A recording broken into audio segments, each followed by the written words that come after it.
জি জি, আপনারা সবাই জানেন গতকালকের যে হামলা, নাসির ভাইয়ের উপর হামলার পরিপ্রেক্ষিতে আমরা মামলা করি পরশু। এর প্রেক্ষিতে গতকালকে বিএনপি আমাদের নামে একটা ভুয়া মামলা দেয়। তো সেই মামলাতে আবার অয়ন নামে যুবশক্তির এক নেতাকে তারা অ্যারেস্ট করে নিয়ে আজকে যে প্রহসনটা করছে সেই প্রহসনের বিরুদ্ধে একটা সংবাদ সম্মেলন ডেকেছিলাম, সেখানে যাচ্ছি। কিন্তু পুলিশ ওখানে অবস্থান নিছে আমাকে অ্যারেস্ট করার জন্য। ডানে ডানে ডানে ডানে অ্যারেস্ট করতে পারে, তো অ্যারেস্ট করলে করুক, সমস্যা নাই। পুলিশের দায়িত্ব পুলিশ পালন করুক, আমার দায়িত্ব আমি পালন করব। ওখানে শুনতেছি যে বিএনপির নেতাকর্মীরাও জড়ো হয়েছে মারধর করার জন্য আমাকে। তারা চায় না আমি অ্যারেস্ট হই, বরঞ্চ তারা আমাকে মারবে। তো দেখা যাক কি হয়। হোপফুলি আমি আমার সংবাদ সম্মেলনটা করতে পারবো। পুলিশ যদি অ্যারেস্ট করে তো সেটা ভিন্ন আলাপ, আর ওরা যদি মারধর করে তাহলে তো কিছু করার নাই। আল্লাহ ভরসা। এখানে রাখেন।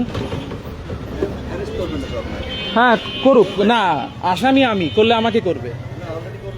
হ্যাঁ হ্যাঁ করলে করুক, সমস্যা নাই, কোনো সমস্যা নেই।